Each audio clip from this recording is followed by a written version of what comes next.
Today, we get to talk about a team that spent all season long looking like a team that's going to be the future of the Eastern Conference, and deservedly so, in the Detroit Pistons. But after getting punched in the mouth in Game 7 in a blowout loss, the Detroit Pistons now have some tough questions that they're going to have to ask themselves in this offseason in regards to things. Of course, Cade Cunningham had his struggles. Jalen Duren had, a bunch of battles that he lost over the course of this playoff series. And now people are asking, did the Cleveland Cavaliers really expose the Detroit Pistons ceiling, or is this just the beginning of what's going to be a long run of the Detroit Pistons going to the playoffs and being a solid team in regards to that? This has questions that they need to answer in the offseason. Are they going to hand Jalen Duren a max contract after the playoffs that he did have? How they're going to add anything to this roster to help them? We're talking about all that plus more right after this.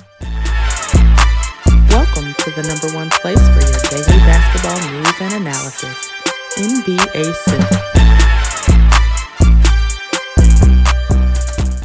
What's going on, basketball fans? Welcome to another episode of NBA Central, your number one spot for everything basketball and NBA related. I'm the host there, Haize, but more importantly, you guys can follow the channel at NBA Central Pod on every social media platform we happen to be on. With that said, let's go ahead and get into this content today. Before we get into that, make sure you guys hit that subscribe button. We're trying to get this channel to 10,000 subscribers. We're going to get that done with your guys' help. About 65% of you guys that watch this channel each and every day are not subscribed to the channel. I get it. There's a lot of basketball channels out there.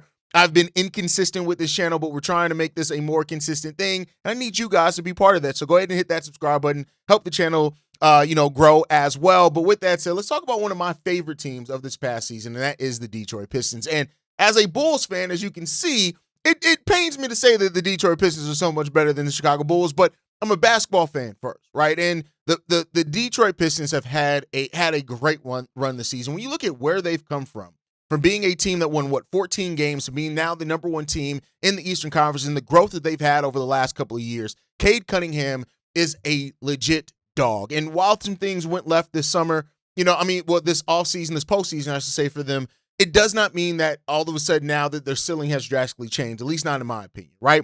But one of the first questions that we want to ask in talking about this offseason outlook of the Detroit Pistons is, did Detroit get exposed, or is this just a young team that's learning, right? And I lean towards the latter. But for anybody who's new to this channel, we talk about both sides of every argument. I feel like it just creates a more fleshed out and layered conversation in regards to that one. And let's talk about it here, right? Detroit, right? The side that you err on this and say that this was just a young team learning is the fact that they had a massive season. The Detroit Pistons had an incredible season this year for what they were able to do. And I hate to tell you guys, like, I know some people are going to be like, but you couldn't do X in the playoffs. You have to get to the playoffs first. And the grueling battle that is the NBA offseason, to me, you just can't wash away everything that a team did because they had a disappointing run in the playoffs. Their first round run was a little bit disappointing, right? Their second run, it ended disappointingly. And this is just sometimes comes with the growth of a team. When you look at it, in the playoffs, the Detroit Pistons were 5th defensively overall and 7th offensively. In the regular season as well, they were the 10th best offensive team per rating and 2nd best defensive team per rating. They were the 2nd best net rating team in the entirety of the NBA. I'm sorry, for me, and I know people like to hear knee-jerk reactions, but for me, that doesn't just go away because you had a disappointing postseason. So the side of this that we say, this is just a young team that's learning from it, is that playoff basketball is different. That's just the reality of it. It's easy to think that playoff basketball is the same. If you did X in the regular season, you can do it in the playoffs.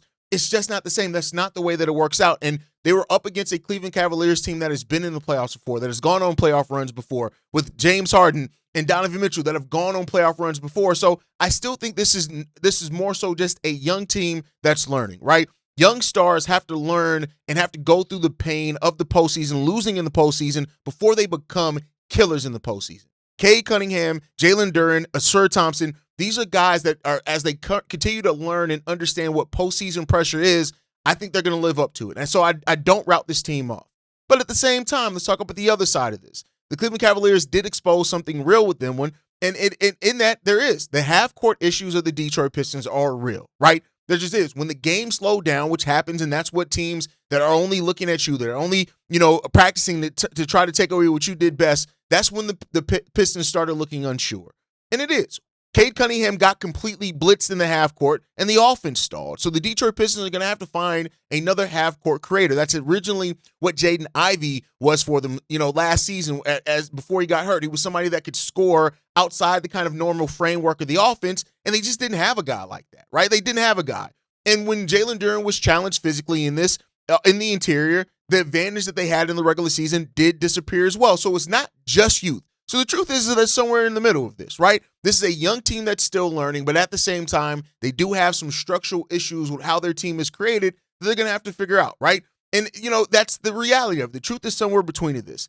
Detroit is still ahead of schedule, and that's the thing that you need to remember in all of this. But this loss in Game 7, I think, does highlight, in fact, that they're going to have to be aggressive about making some upgrades, right? And so when you look at some of the players that are in this that were at fault for why the Detroit Pistons, kind of fizzled out in the playoffs, Cade Cunningham. You can't deny he is the primary engine of a team that won 60 games, right? And in Game 7, that's where you needed him to step up the most. And instead, it was inefficiency. There was some hesitation on his side. He finished with going 5 of 16 with only 13 points in an elimination game. You're going to need better than Cade Cunningham from that. Missing 7 missed three-pointers already hurt that team enough. And so you look at it, and his body language, if you watch that part of it, I'm not somebody who likes to always call out somebody's body language, but when you look, you could see the frustration. You could visibly see that frustration from him.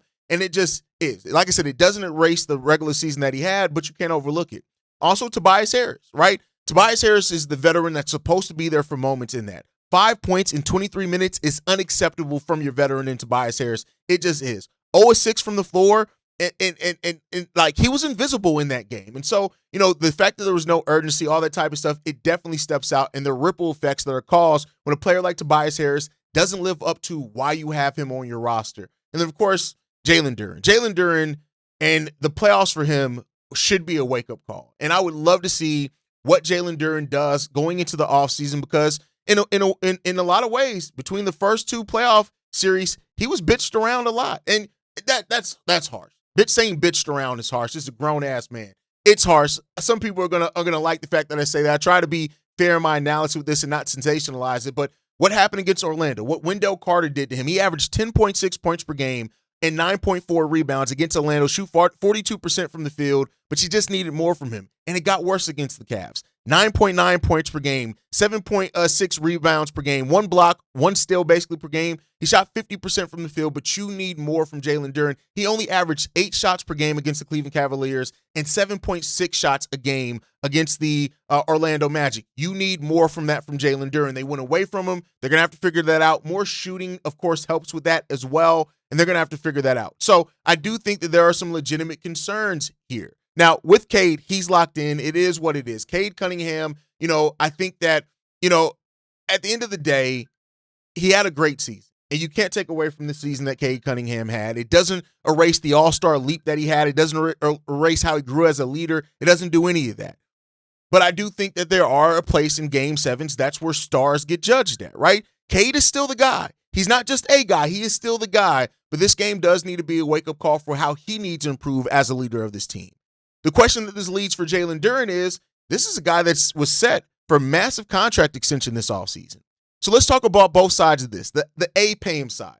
His regular season was too good to just ignore and to not pay him. And at the reality of it, players that have the regular season like Jalen Duren did, 19.5 points per game, 10.5 rebounds, 65% shooting from the field, almost a block per game, almost a steal per game, the way that he impacts the game of basketball, how he grew offensively and defensively this year, you're going to pay for that, right? And that's the reality of it, right? So when somebody gives you 20 and 10 with physicality and finishes with all NBA potential, you don't let him walk. So the question of letting him walk or lowballing him, to me, is you don't do that. The B side of this, of where you want to be careful at, is that playoffs do matter. And, against Cleveland and against Orlando, his offensive flow showed up big time. The defensive positioning, the foul trouble, the rebounding inconsistencies, trouble against other players with an elite size. These are all things that really stood up. So paying him big money to a center that can get schemed out does present a dangerous proposition for a team that wants to get to the level of being a contender, right?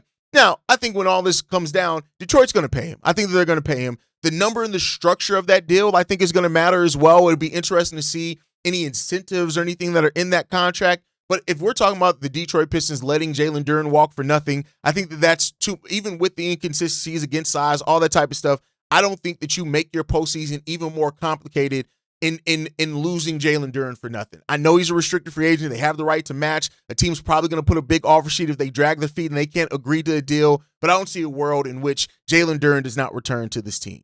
Tobias Harris, there's a question on him as well. That's why these are the three players that I decided to single out, because you have to ask yourself, do you bring Tobias Harris back, right? Young teams need adults and veterans in the room. It's the reality of it. And not to say that there haven't been a team full of young players that are able to do things and achieve things, but typically you want a veteran, you want an adult in the room, you want a guy that's gone through battles, you want some of that old grizzly veteranship on your roster, you want some of that. And so the side of this that you want to talk about as far as keeping Tobias Harris, it just comes down to you need that vet. He's had strong moments even in this postseason. He gives Detroit size, he gives them stability, and he helps keep the locker room reportedly a little bit more grounded.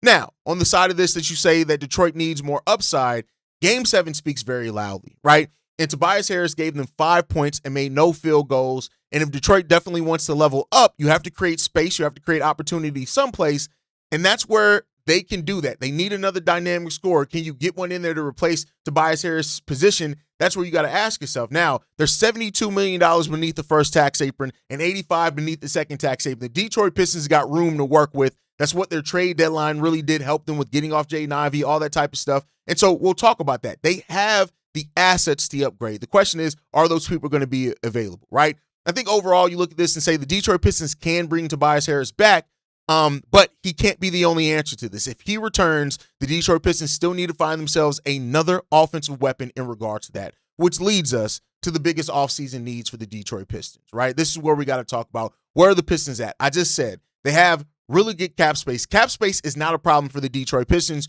With a team this young, that makes sense. Now, you do have to extend Jalen Duren. So Jalen Duren is going to eat quite significantly into that cap space that you have there, right? And so, you have that. And keep in mind, they don't have true cap space. They have $72 million beneath the first tax apron. So even if Jalen Duren gets a $30 million contract, they still have $30 million beneath the first tax apron to work with, to deal with. They'll have their mid-level exception. They'll do those type of things. They have that room to play with, right? So when you look at this, I think that first they need some scoring, they need some shooting, they need veteran leadership, and they need somebody also who's going to continue the defensive versatility that they have there, right? So number one, another shot creator. They need another shot creator on this team, pretty significantly so. I know that he is with the Minnesota Timberwolves right now, but if I'm the Detroit Pistons, outside of Jalen Duren, I'm looking heavily at Ayo Dosunmu. I think what he can bring to elevate that bench unit, get out in transition in the Cade Cunningham off the court minutes. I think Ayo can really thrive in those minutes as well. He played that role in Chicago and in Minnesota already. If there's an opportunity for him to leave Minnesota, Detroit to me has to be one of the first teams that are there trying to make an offer for Ayo Dosunmu. Now, because their cap space situation is all room beneath the first tax apron, it can get interesting in how they need to create that, but I'm looking at that part. First, another shot creator. Then, of course, they need more shooting. Listen, they added Kevin Huerter at the trade deadline. He gave them next to nothing for that team. And so at the end of that, like when you have certain players that can be completely ignored shooting-wise, it creates a problem for you, right? That's like a Sir Thompson. Like, we know what he can bring defensively, but when that shot's not falling and his jumper becomes one of the biggest swing skills on the roster, you need to add more shooting than that. So you're going to have to look at that part as well. I think you're going to need more insurance in the front court. Now, you have some of that built into your roster already, but I think if you can find, some other players in the front court, again, that comes down to Tobias Harris' role and things like that, you need to try to add that when and where you can that makes sense to your team. Could they also be a team that could try to do something for Peyton Watson? They'd have to get interested in creating that space, but you do have Isaiah Stewart. You do have Paul Reed there. These are two players that actually played pretty well throughout the playoffs. You just got to figure out how to add more shooting in regards to that one, right? And I think that's a big part in this as well. You also got to ask yourself, how much growth are you going to get internally? A guy like Daniss Jenkins, right? 24 years old. Last year was his first season in the NBA. He averaged second season in the NBA. His first season playing heavily minutes. His first season he only played 7 games, right? And averaged 3.3 minutes, but he averaged 20 minutes per game last year, playing in 72 games for that Detroit Pistons team, averaging 9.3 points per game, 37% shooting from three, 40% shooting from the field. How much growth do you get from somebody like Daniss Jenkins and how does that help you as well and what you're going to get into. So I think that you want to continue building internally. So Huerter Thompson, Daniss Jenkins, you're hoping that those guys are going to make significant leaps for you next year. And if they do, and if you have faith in that, then you don't have to spend as much money. You can do just a mid-level exception, maybe not have to get as creative, but I do think that they need to add some playoff-ready talent to this team if they want to get over that next hump and get to an Eastern Conference Finals, even an NBA Finals. You have to find a route and a way to do that, and that's where they have to thread the needle at this offseason, in my personal opinion. And if they can do that, that's where you get into, right? So overall, I'll say this. You have serious questions on this team, but some of those answers may already be internally on this team. Your offseason, you got Jalen Duren as a restricted free agent, Tobias Harris, Kevin Huerter, Javonte Green as unrestricted free agents, and you have a team option on Daniss Jenkins. I think you're going to hold on to that. Does Jalen Duren get the full 5-year, $240 million max contract that he qualifies for? We'll see what ends up happening in that one. But overall, the Detroit Pistons don't sit themselves in a terrible spot, right? So you have to look at those things that you need to do in regards to this. They do have a pick in the late first round in this draft. And like I've said with a lot of these teams, like usually picks that late, you don't really look at teams that can help playoff teams right away or players that can help that. I think that you have that. With them being at number 21 in this draft, right? You got guys like Cole Pete, who I think can contribute right away, even though he was a freshman, right? And go on guys like Tonde Yesafor, right? Like a guy like that. You can look at that part of it. Like you can hope that somebody is going to fall to you like a Morez Johnson, who's slated to go around 18th, that I think can definitely help you out as well. So the Pistons have a lot of avenues they can do to add some legit talent to this team. So the outlook for them isn't too bleak at all. They just got to figure out their path and how they want to address all these things. But overall, the Detroit Pistons had a special season, no matter how it ended in Game 7. And the questions going into this are some of the answers that you figured out. Cade Cunningham is legit, and he is the legit leader of this team that's going to have to grow in playoff moments. Jalen Duren is probably about to get paid, and now he needs to figure out how he can take his job a step further. And then Huerter Thompson and Daniss Jenkins really provide enough internal development for the Detroit Pistons that it makes it all worth it for them to hold on to the majority of their roster. So we'll see. But I want to hear your thoughts down below. Do your thoughts in the future for the Detroit Pistons change any based off them losing to the Cleveland Cavaliers in Game 7? How close do you think they actually are? What moves do you want to see them make in the offseason? Make sure you guys like the video, subscribe to the channel as well. You can follow us at NBA Central Pod. You send us any feedback, questions, comments, concerns, NBA Central Show at gmail.com. And then lastly, if you want to leave a text message and our voicemail for the mailbag, the number to do so, 773-270-2799. We are the number one spot for everything basketball related, and I'll catch you guys the next time I feel like making a video. Probably tomorrow. Peace, y'all. Been a presentation of the Break Media.